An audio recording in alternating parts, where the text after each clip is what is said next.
Hey guys, Hey let's start this everybody. episode with a dude. Stop trying to interrupt me all the Why time. do we do that? Why does Oh, it happen every time? you love going first, man. We need to start like setting this up ahead of time. You Like would think actually, that we would rehearse we need to some start, element of this. now that we're how many years into this, we should start planning what we're going to do. You know what I just saw? I saw we have 270, 273. This will be the 274th episode. Oh, wow. 274 episodes. That's a lot of beer, Wheeler. Yeah. So if we were a sitcom, I think we've talked about this before a long time ago. If we were a sitcom, which Yeah. some might argue that occasionally we are, we would be able to fully go into syndication, and you and I would be receiving what they call mailbox money, where you get those royalties that just keep arriving. And yet here we are, neither a sitcom nor any mailbox money coming into our houses. But let me start That's not this. good. Let me start this episode with a stat. I saw this the other day. I get a lot of stuff in my inbox, and this one came across, and I almost hit delete. I said, "Whoa, this would be good for Wheeler." The average. This is from Zinnia Health, Zinnia, Zinnia Health. Never heard of it. I've heard of them, I think, but they put the study out. The average Texan thinks that 2:36 p.m. is an acceptable time for a first drink. 2:36 p.m. 2:36 p.m. No, I know Wow. yours is about 7:30 in the morning, but the average Texan thinks at 2:36 p.m. One in Wow. three considers weekends and holidays a good excuse to drink earlier. Hmm. 60% say they would not drink alone before 5 p.m., which Okay, well, totally there's is, okay. blows you out That's of the water. understood. And then almost half would confront a loved one if they noticed regular day drinking. Has Wow. Mrs. Wheeler said anything to you She about has not, because the only time I regularly day drink is when I am doing this podcast, it with me, turns out. right? Yeah, you're a bad influence as my wife understands it, and she's not off, but not very far off there. Here's the other thing I wanted to add to Wyoming residents are ready they drink the earliest in Wyoming. They're ready Hmm. to toast at noon, claiming the title Jeez. of the earliest drinkers in the nation. North Dakotans and Montanans are the most patient, waiting until 4:30 in the afternoon. Wow, maybe, and all of these sound really early to me. Maybe there's something wrong with me though, because you hear me complain constantly about how I feel like I'm just, busy out of my mind. Maybe I need to take a page out of everybody else's book and just slow down and crack one open in the middle of the You day and just should. take it easy and think, you know what? If I don't make all of my deadlines at work, that's okay. They still have Whiteley. They can lean on him. When you said That'd be a change. maybe there's something wrong with me when you said that, I'm like, okay, well, where's this one going to go? Wait, that could go a lot of How places. much time do we have for this? On that note, let me pop that top. Yeah. What are you drinking today, by the way? I am having an Austin East Cider's blood orange cider today. Nice. Back of the I'm fridge, or did excited. Mrs. Wheeler buy that for you? This was in the fridge. I like the Austin East Cider's pineapple a Yeah. lot. The pineapple cider there is really good, but I'm doing blood orange this time. You are a fruity guy. You love that. I'm pulling one out from the fridge that I've had in here for a That's minute good. This too. is summer beer right here. It It's really a good is. summer drink. Yeah, that Austin East Ciders does have some good stuff. I'm drinking. This is in the fridge for a minute here. I have Tecate and I have this one, and I just selected this one. It's a Pilsner, but it's from Hawaii. Oh, Pau wow. Pau Okay. Hana from the Maui Ohana. Brewing Company Wow, that's in cool. Hawaii. Yeah, so Wow, exotic. it kind of goes with wow, it tastes good. Kind of goes with something our guest said later in the podcast. We'll talk about that in a minute, though. Wait, real quickly though. Yeah, So right now you are popping the top on that. You realize that Hawaii beer, they're, several hours before us. So you're it's one of those 7:22 early, a.m. early there, drinkers by their standards, to be but taking in a it's Hawaiian Hawaii. beer. Yeah. Yeah, it's 7:22 in the morning there. Mm. Hey, so like all of us, we've been watching the Donald Trump trial, the one with Stormy Daniels and the so-called hush money. We're also watching the news about the other trial, the one in Georgia, and then the secret Mhm. documents uh, case. Those have been postponed for a while. And the January 6th one in DC. January, Yeah. yeah. So there's a lot going on out there, but you and I have talked about this kind of privately, how, if this were to happen to anybody else, they would be completely blown out of the water politically. Their career would be over with. Not Donald Trump, though. Teflon Bill is what they call Clinton for a long time.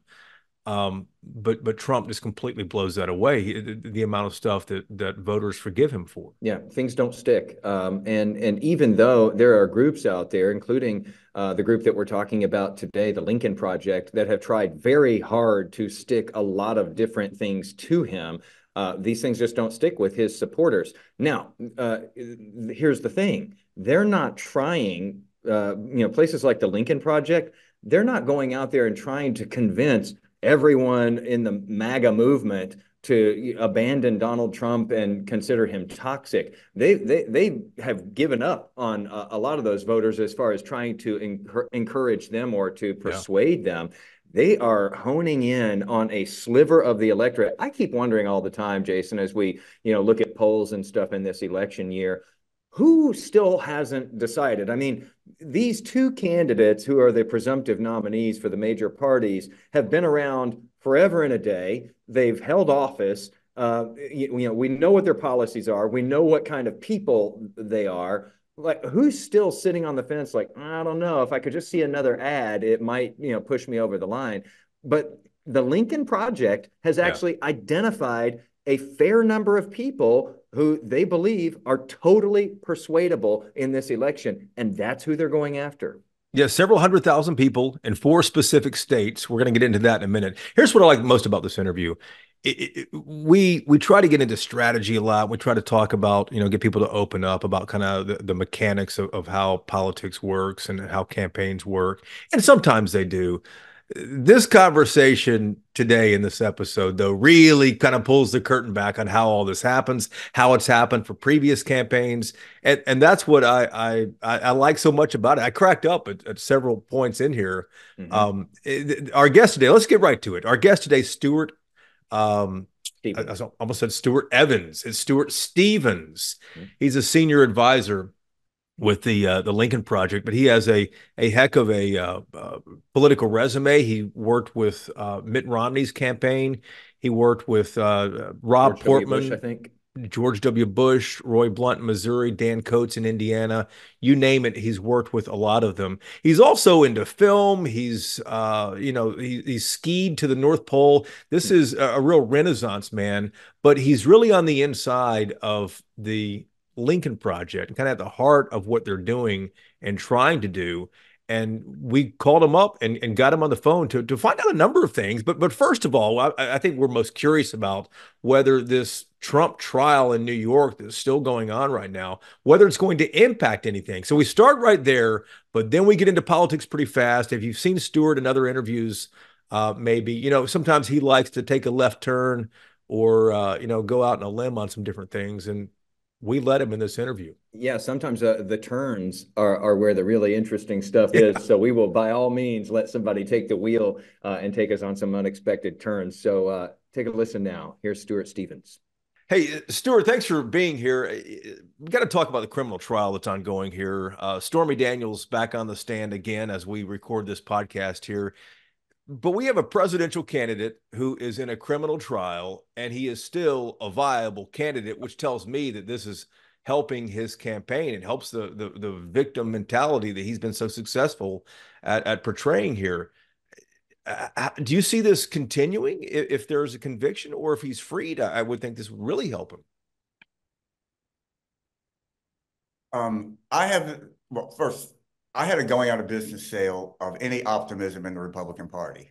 So let's just say that, any idea they might rise up and do the right thing, I just, I sold all that. Um, I think that there is something deeply disturbing to people about seeing this happen, and the details are tawdry. I mean, it's like you're saying, if I woke you up in the middle of the night, 9 years ago and said, "Hey guys, there's a guy from Queens who's out on bail who is a Republican nominee who's on trial for having sex with a porn star and paying her hush money before the election, not long after his youngest son was born. How do you think he's doing?" And by the way, that's one of four criminal counts he has against him, four criminal charges. I mean, I don't think any of us would say, "Hey, look, this dude's got it in the bag. It's over. I don't know why anybody's going to run against him." Um, I have a theory. Now, it's somewhat unburdened by evidence, but that in the mid-October, October 20th, something like that, I think Trump may collapse. I go back and I was looking at all the data on Jimmy Carter and Reagan in 80. And I think it might happen in reverse, that the challenger may collapse. Hmm. I liken it to somebody walking around with a paper bag full of water. It doesn't leak, but it's really hard to get it back once it goes. Um, so I don't think this. You can only vote once, so I think Trump has tremendous intensity. But if you look at the primary, it was almost a threshold question that you had to believe that the White House was stolen to vote for Donald Trump. Mm-hmm. And, that I forget the varied state to state, but, it was north of 70% pretty consistently. And, the country just isn't there. So But Stuart, I, what would cause a collapse though? Trump has survived everything that's ever been thrown at him politically, except for Joe Biden in 2020. What would cause a collapse now? I think it would be a number of factors, which is what usually happens in politics. There is no policy that the Republican Party has. I don't know what the bargain is that they're offering. Okay, I vote for Republican. What do I get? There's no tax plan, there's no jobs plan, there's no health care plan. Um, there's just nothing there, except stuff he wants to take away. He wants to take away student loans. He wants to take away reproductive rights. Um, and I think that is a very hollow campaign. I mean, you know how it is, guys. We walk into a presidential campaign. I've done 5 of these things.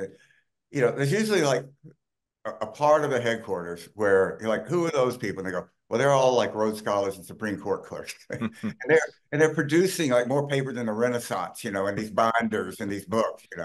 Well, those people aren't in the Trump. That doesn't exist in the Trump campaign. Um, and I think that the effort that Trump does to make it about you really bumps up against those who don't feel that they're victims, who don't wake up in the morning feeling aggrieved. Um, and I think that really limits his appeal. Stuart, I would imagine you guys are going to be really busy heading into October, and especially in the culmination of this in November.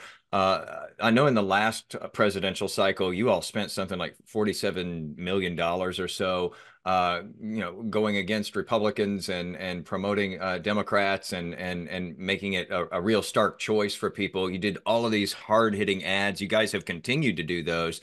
Yeah. You all haven't spent as much this time around. Does that mean that the onslaught is yet to come? And if so, where does that onslaught go? Where do we see you on TV? Do we see it on, social media? Where are you targeting people?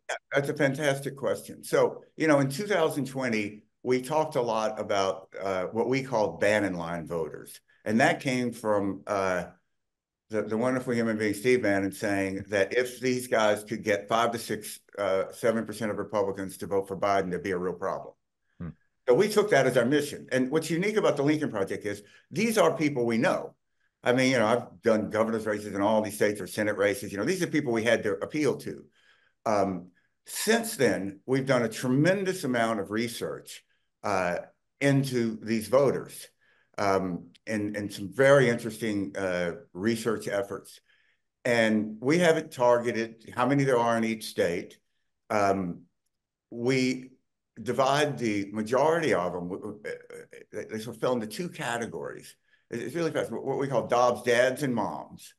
And those are, they tend to be more male than female.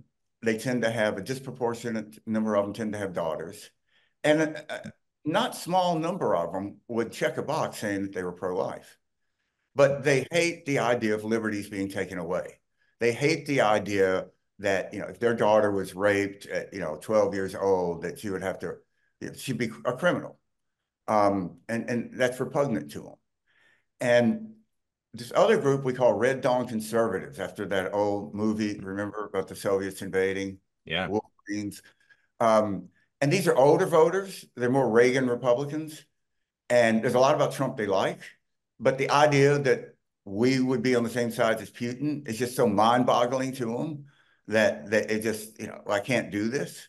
And those are the two groups that we are targeting on. And if you take like the whole abortion issue, there are many, many groups out there that are doing very powerful jobs, and you see it in, at the ballot box, talking about this issue that are traditional Democratic groups. We come at it from a different way. They talk a lot about abortion. We talk a lot about taking rights away. And if you look at these referendums like in Kansas, that was the roadmap to success in Kansas.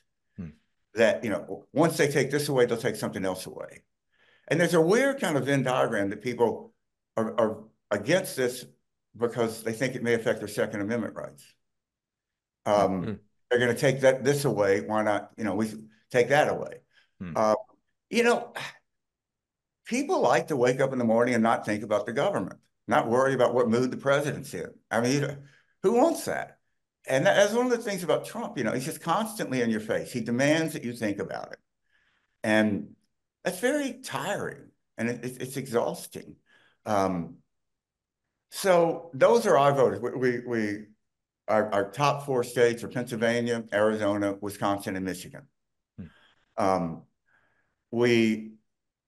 It's depending on how the race is going, and I have some feeling the Pennsylvania may break decisively for Biden. I worked for the last Republican governor there to get reelected, Tom Ridge, and I know the state pretty well. They have a very popular Democratic governor, Josh Shapiro. They have a very good organization that involved a lot of Republicans who couldn't vote for the Republican nominee for governor or couldn't vote for Oz. So if that falls off, we spend a lot of time looking at data. If you go down to the South, would North Carolina be more open or Georgia? And it's like a lot of things in life. I could kind of argue it both ways, and the answer is we don't know yet. I think if we had an African-American Senate candidate get on the ballot, I would say Georgia. But we don't. And you have this nut job who is a Democratic nominee in North Carolina. North Carolina also, I find this fascinating. Of all the southern states, it has experienced the most rapid growth of Hispanic voters. And there's a lot of reasons for that. Well, some we don't understand, but it's a fact. And, for all the talk of Trump doing better with Hispanic voters, I think at the end of the day, he's not going to get north of 35%. Is it a waste of y'all's time or effort to focus it all on Texas? Do you guys have plans?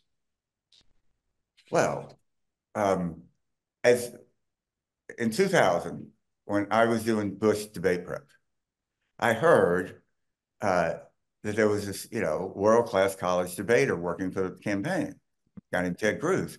And I was like, guys, why is this guy not helping us? And universally the answer was, have you met him? And then I did. It's like, oh yeah, this isn't gonna work. No. So I find Cruz just a very weird, strange character. I honestly don't know enough about Texas. But I will make a prediction. The day Texas goes for a Democratic president is the day Republicans are going to want to abolish the Electoral College. Because if they can carry California, Democrats, and Texas, it's game over. Yeah, they'll never get back to the White House without the largest Republican state here. You laid out a lot there, and I had questions about the strategy you're talking about, with the dads and daughters, and then the Red Dawn, the Wolverines crowd. Let me go back to that for a minute. How many of those do you think exist? And when you say targeting them, it sounds like you have data to know where they are, at least in those four states: Arizona, Pennsylvania, Wisconsin, and Michigan. Yeah, just bear with me for a second. I can get very nerdy. In Arizona, our target is 104,647 voters. 44,622 fall into the Dobbs category. 59,025 fall into Red Dawn conservatives. In Michigan, it's 406,601. 290,500 in Dobbs, 170,101 in Red Dawn. Wisconsin, 201,352, 127,350 Dobbs, 168,702 Red Dawn conservatives. In Pennsylvania, it's 425,200 overall, and for some reason, I don't have the breakdown here on this sheet of Red Dawn. But Wow, yes, that's much bigger than the margin of victory in all of those states the Yeah. last time around. That sounds like a you group that's ripe for the picking then. yeah, I mean, I think it's pretty clear that that batting line has expanded, right? I mean, it seems not unlikely that, 25 years from now, this is going to be known as a sort of uh, Dobbs era of politics. And the way it's affecting all of our politics, I think, is consistently underappreciated. Um, there's a lot of quirks to polling on abortion. And one thing, people traditionally, if you can use that word, is, they don't really like to talk about abortion. I mean, nobody, somebody calls you up and says, I want to talk to you about abortion. You go, great, been waiting all day for this, Um, and it makes it difficult to poll. And this is why I think you've seen disparities in these elections where the Democrats end up doing better than their polling. Hmm. And I think this group has definitely grown. I think it's growing every day. I think, Stormy Daniels being on the stand does nothing but grow that. One of the things we found, which fascinates me, but our most effective messages have been, is this who you are? Put up a Marjorie Taylor Greene.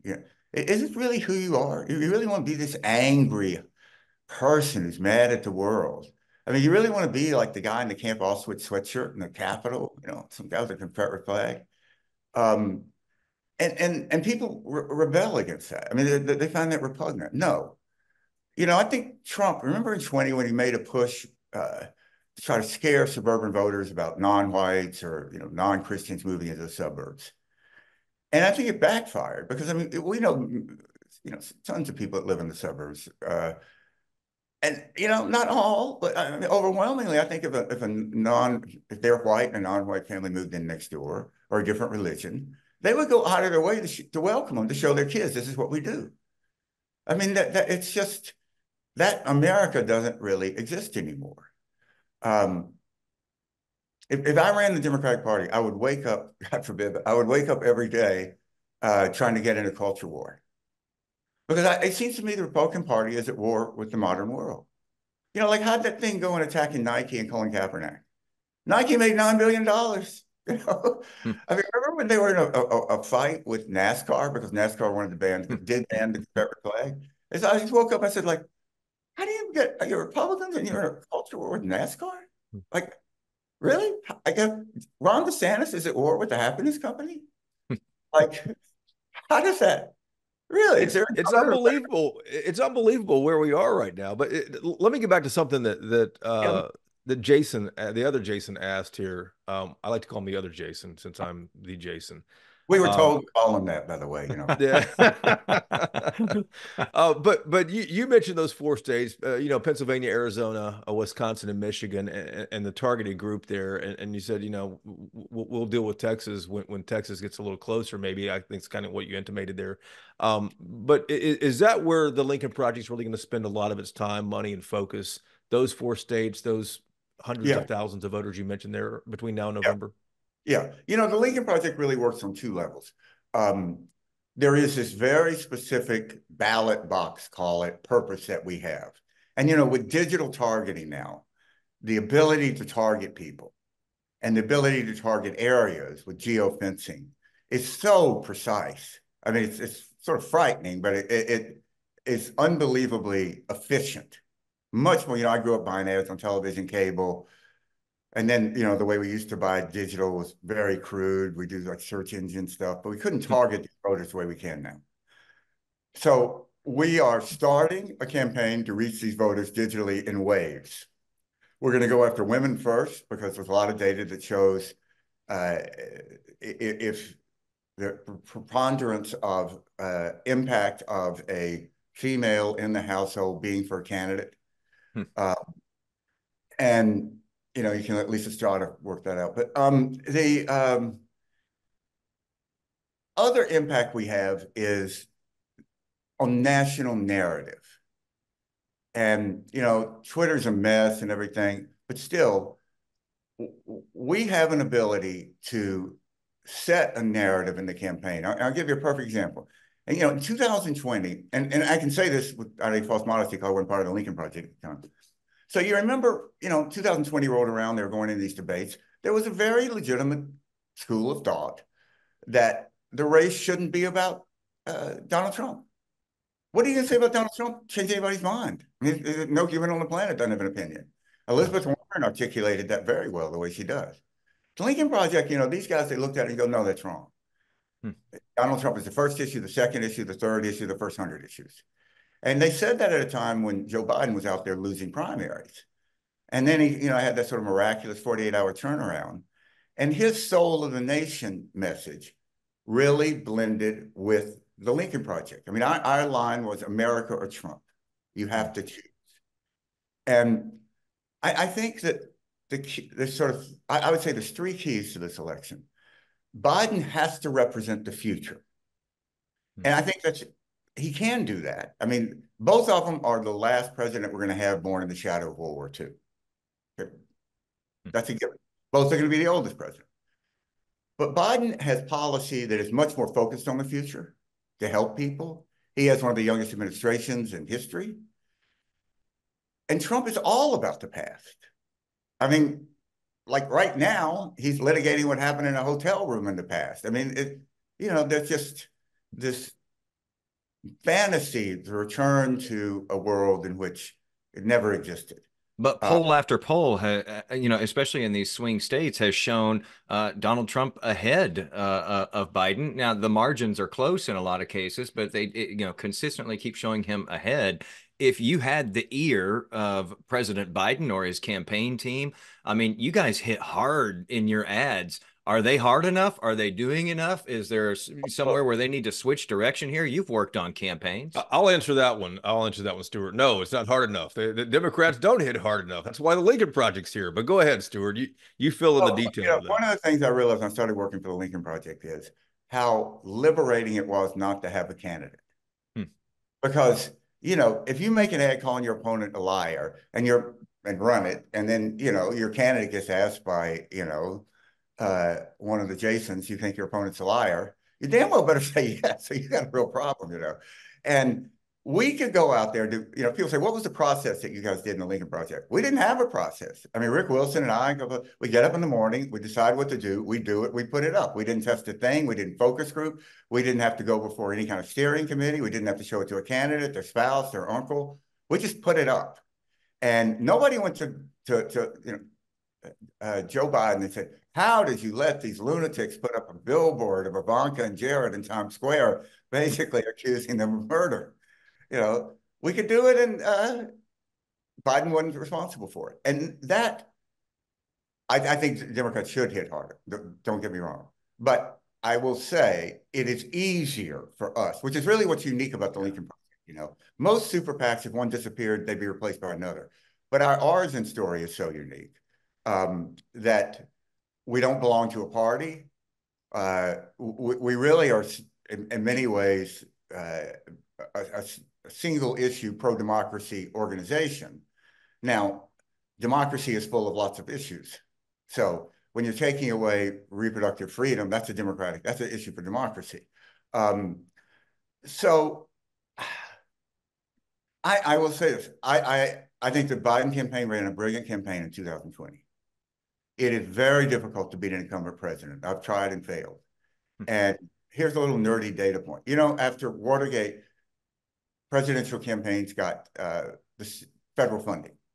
And the way that worked was, for the general election, the way that worked is, if you agreed not to raise more money, when you accepted the nomination, like literally that night, walking back from the convention, you would get the same amount of money, both candidates. There's always somebody there from the Treasury Department with a check, and we go like, "Can you wire this?" And they go, "No, we do checks. We do checks." And that started in '76, and Obama blew the system up in 2008. So McCain stayed in the system. So Romney, Obama was the first time both candidates were not in that system. If you haven't heard, Romney lost. Because Obama, yeah, because Obama raised more money than that. Well, you know, if you read David Plouffe's book, I gotta give him credit. In 2008, you know, Obama, like everybody, had said he'd stay in the system. It was just a given. And then David, when he wrote about it, was pretty honest because we just realized we could raise like ungodly amounts of money, and we just stepped out of it. And you know, there was something unique about the Obama candidacy that he could probably get away with that more than anybody else. And the history of campaign finance is once you step out of a system, it's really hard to get the genie back in the bottle. So it's fair to ask, when is the last time an incumbent president, when both candidates weren't in the federal funding system, when is the last time an incumbent president lost? And it's Herbert Hoover. And he had a bad year. And so I have a lot of respect for the Biden campaign. I think they have this greatly underappreciated quality in politics that they are patient. If I was working in the Biden campaign now, this is probably a reason I'm not, but anyway, I would be worried, this may sound crazy, about peaking too soon. Because I think the roadmap for Biden victory most likely is come out of the convention, be behind until the convention, get a lead in the convention, and then pour it on after that. I get hinky thinking about, so that's a comeback story, right? Everybody loves a comeback story.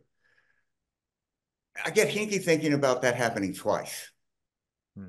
That, you know, if Biden opened up a big lead and came down, I mean, he could do it, probably would, because Trump's such a, you know, horrible human being and candidate. But I think, you know, I'm not inside that campaign. And you really, that's one thing I've learned, you know, you really have to be, it's like being in like a pro football locker room. I mean, you know, you have no idea what's really going on unless you're there. And so, Stuart, let me ask you a last question here. Time's flying on us, but last question I have for you is something you said the other day in another interview. You said there's no Republican Party to go back to. yeah. And I'm curious what that means for center-right Americans, for the, you know, the Reagan Republicans, the Bush Republicans. And you said that 2032 is the best hope. Explain that. That was probably a little over optimistic. So I mean, I think a threshold question is, when is someone going to be the Republican nominee who says Donald Trump lost a free and fair election, that Donald Trump, say what the majority of people believe, that he lost that election, that he attempted to incite a riot to and successfully stop the peaceful transition of power. When are you going to have someone who's going to walk away from that? I sure can't see it happening in 2008. I mean, 28. Look at DeSantis. You know, he's got some smart people working for him, as does Trump. Trump has a much better campaign this time. And they decided the only path was to go to the right of Trump. You know, and politics is ultimately a market-driven business. And you had two of my former clients, Chris Christie and Asa Hutchinson, out there offering another vision. How'd they do? No, not great. And, you know, for all you say about Nikki Haley, she stood up there and raised her hand and said she'd vote for Donald Trump even if he was convicted. And I think her political career ended in that moment. So I think there is a deep, deep need for a center-right party. Now, one of the things I hope is happening is the Democratic Party is sort of becoming the party of strength again. I mean, it is a true statement that Bernie Sanders is to the right of many Republicans on Ukraine. Mm-hmm. Mind-boggling. I mean, he honeymooned in Russia, but he didn't stay there. I just never thought I'd see that happen. And it was Nancy Pelosi that went to Taiwan, and if you could get back to that kind of JFK image of the party. I mean, why did JFK want? There was a missile gap. Nixon accused him of having a secret plan to invade Cuba. Turned out he was right. But, I think that would be tremendously powerful if they could do that. And there is this generation of great war on terror vets that are candidates in the Democratic Party. Some are Republican, but in the Democratic Party. And I look to them and say, this is the future of the Democratic Party. And so I think that there could be a resetting where the Democratic Party is more of a center party. It's fascinating. We got another whole conversation about what's happening on campuses and with Gaza and all of this. But overwhelmingly, these numbers show that most students don't agree. They don't want commencement shut down. They want to graduate. I saw a stat the other day that blew my mind. There are 750,000 students in four-year private colleges in America. There are 8 million in community colleges. Wow. Wow. Wow. That's huge. I have a couple of quick questions for you to close it out. Ted Cruz, you invoked his name. What do you see in his race? He's facing Colin Allred this time, Representative Allred, and the race was really close the last time around for Cruz. What do you see happening there? At a certain point, the quality of the candidate matters, and I think Allred's a much better candidate than Cruz. Cruz is running a very defensive campaign. This is really you guys know more about this than I do. I have not studied Texas now. I'm not waking up in the morning looking at any polling and I will donate. I think I probably have donated to him. I'll donate more. Hope he wins. And I hope we live in a world in which those states we were talking about look pretty locked off come October 20th, and we're able to get into Texas. Stuart, what do you do if here's my final one. What do you do if Donald Trump pulls it off and he wins in November? What is your outlook? What's your personal plan if that happens? And, there was this moment, I wrote about it in this last book I wrote, Conspiracy to End America, about, in the Lincoln Project, we all got together out in Park City for the last few months of the race. I'm not sure why we did, but we did. All I did was just make spots. We made over 300 videos. I can remember waking up like October 20th, one of these deals I've been like awake for 3 nights. You know how it is, and doing this stuff. And I'd done a lot of work in all these states, the Pennsylvania thing, and I was looking at data, and I said, Biden's going to win this. I remember going to bed and saying, that's it. I can get out of this. And it was such a sense of relief. I started thinking about I have this part of my life where I write. I started thinking about it. And then everything happened after the election. And, I wrote that book. It was all a lie. The Republican Party came Donald Trump. But if you had asked me, would Republicans, overwhelmingly senators, if Donald Trump lost by 7 million and north of 300 electoral college votes, would they accept it? I mean, I would have looked at you like you're crazy. It's like walking out of the Super Bowl and debating the score. It's like, we know. Yeah, they won't like it. And the party just collapsed. I mean, think about it, I mean, my dad fought in World War II, part of that, 3 years in the South Pacific, Twin 8-island landings, just came back like hundreds of thousands of others, never talked about it. These guys and women did a legacy. They have the legacy of the greatest generation. And they can't get their comm shop to put out a statement congratulating the president-elect of the United States.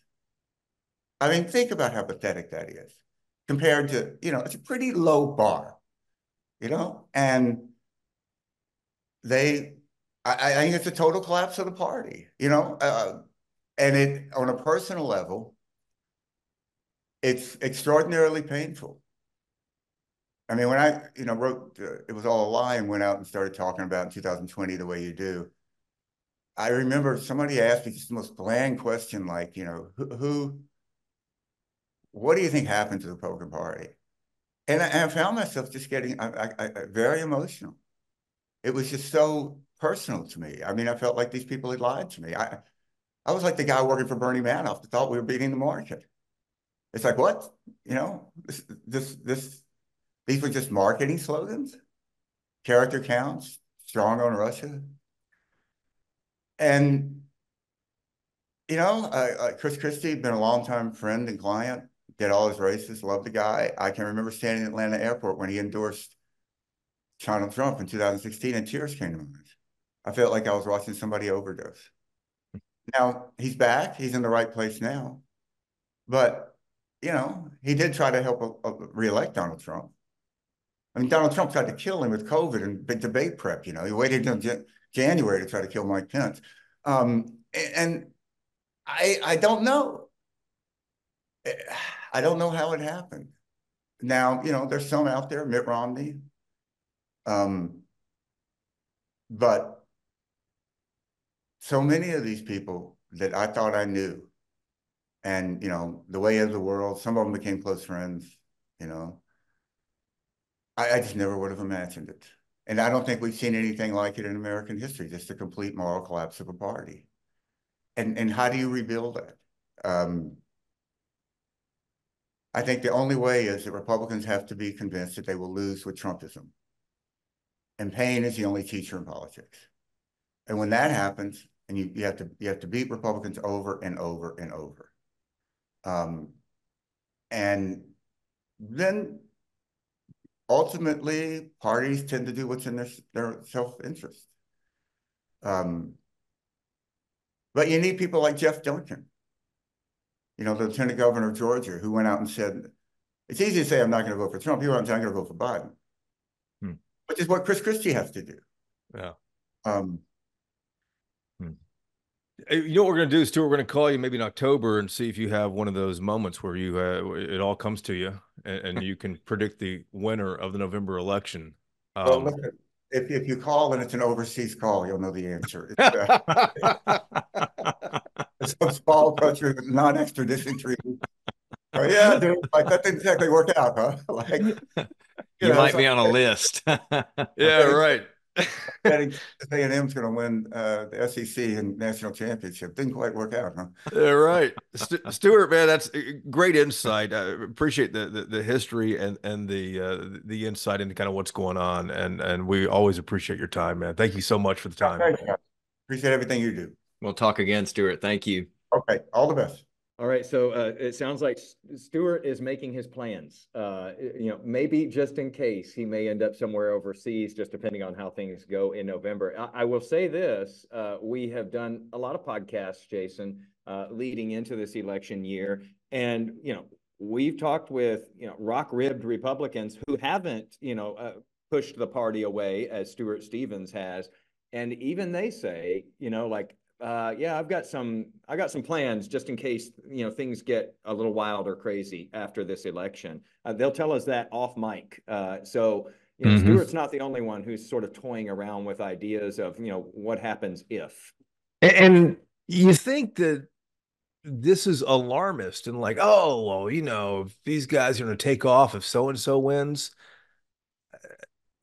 Like you said, I hear from a lot of different people who have concerns about what might happen on election day in November. But the fact that he said that, I said, we'll call you in October or November to kind of see how things will unfold. And he said, well, if you hear that foreign ringtone, then when you call like Europe or somewhere, it's just like, it's like, dude, it's a different ring.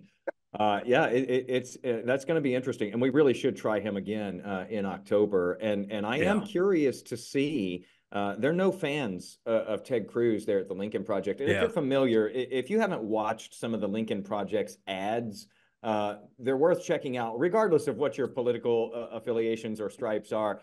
These are some of the hardest hitting ads that you're going to see. These are not ads that you just see, in the middle of the day on a broadcast network usually. Some of these get pretty dirty. They get in there and they swing elbows and they fight. Remember, Jason, these were Republicans Mm-hmm. These were the ads that these guys used to make against Democrats. Yeah. And now They've they're added a little bit to it, though. They've added a little bit of sauce to it, though. I mean, some of these are really biting. I saw one the other day for this Trump trial the Lincoln Project produced. I don't know if you've seen that one. Oh my gosh, it Yeah. was just absolutely brutal. They pull Um, no punches. So but I am interested to see if they end up, as he said, feeling pretty secure about those states that they're really targeting, mhm. and that if they start to perhaps look around and think, we've got a little bit left here. Maybe we go after some people like a Ted Cruz, for example. Again, they haven't been a fan of his for many years, and so I'm curious to see if they expand out, if they start to feel comfortable. Yeah, the Lincoln Project was created after uh, Cruz was reelected in 2018. And Mm-hmm. one of our most listened to episodes on this podcast Yeah, was with Rick Wilson yeah, right after January 6th of 2021, when Ted Cruz was one of the senators who wanted, I think he called for a commission to examine the votes. right. And the Lincoln Project and Rick Wilson just excoriated him Mm-hmm. for that. He So didn't hold back then either. didn't hold back at all. And I would, like you, I'd be surprised if they don't get involved in this Cruz race and the Colin Allred race in some form or fashion. But I've heard that there are 5 states to watch: Nevada, Pennsylvania, Arizona, Wisconsin, and Michigan. Mm-hmm. But he said he didn't mention the word Nevada. Stuart didn't No. mention that in the podcast here. So maybe Nevada is not going to be as much of a pivotal state as we thought. And you still, I think it is going to be actually, that maybe they're just not, maybe they haven't found that kind of voter there Hmm. or in concentrations worthy enough for them to really pour into that state. They're very focused this time around. But elections always teach us. They spent a ton of money the last time around, and they were all over the place, just sort of carpet bombing with these different hard-hitting ads. They learn from elections, just like campaigns learn from elections, just like we learn from elections. And they've honed their strategy this time around. I do think it's interesting that you pronounce that other state the old way. Nevada. Yeah, I think My they wife's from say Nevada California. now. Yeah, I don't know. My wife's from California. She pronounces it whatever way she pronounces I've it. She always thinks it's said Nevada correct. too, but the Nevada now I think is the way they like it. I don't know why. Nevada? Yeah, But you also, yeah. what do you say? You say rural, real strange. Rural. I say rural because it has Yeah. two R's in it. Rural. Rural, Yeah. rural. And then you say Houston. I know that you don't pronounce the H, Now, but Houston, whatever. I do sound right. That one, or say right. You don't say that. You don't say the H there. It's just You'll defend Houston. that one. Hey, here's the last thing. Hustun. You're right. The last thing I'll point out, and this gets into the minutia of it, but talks about the strategy, and that is the most effective messaging he said that they've discovered so far is, are you really this type of person where you get angry all the time? Hmm. And if you think about the brand that Trump is and he sells, Yeah. it's that, and Yeah. he's been The very grievance. successful with it. Yeah. Absolutely, 100%. What does he say? I'm your retribution. Yeah, That's it's what like a he grievance machine. 100%. And that does get some people riled up and gets Yeah. them to those rallies and gets them to those ballot boxes. It is an interesting strategy, though, and that's, again, you see refinement as you go from election to election. I thought it was an interesting strategy that they're basically saying there. Usually, you talk about candidate only. This time, you're talking about a voter. Is this who you are? Right. Is this person who you are? Like, they're getting They're very flipping personal it. there. Yeah. They're getting personal and they're flipping it. So that's fascinating. But the Red Dawn conservatives Hmm. was a throwback to my high school for Yeah. people who don't remember Red Dawn. But there was a Yeah. remake of Red Dawn. I didn't see that one. Yeah. Still, Classic. Yeah. yeah, the original is a classic. But the fact there are 2 Republicans, the dads with daughters, and then Yeah. the Red Dawn Republicans, that shows you who they're going after. We'll wait and see how successful they are at it, but they've been successful in the past. They were in 2020, and we have no reason to doubt they won't be now. We may not see them as much as we did 4 years ago, but they are working hard in those 4 states: Arizona, Wisconsin, Michigan, and Pennsylvania. So they will be there, probably tearing it up on social media. Yeah. We're gonna have to put a pin in this one and check back again in October. We'll listen for that ringtone. As always, everybody, thanks for listening. We'll do it all again next week.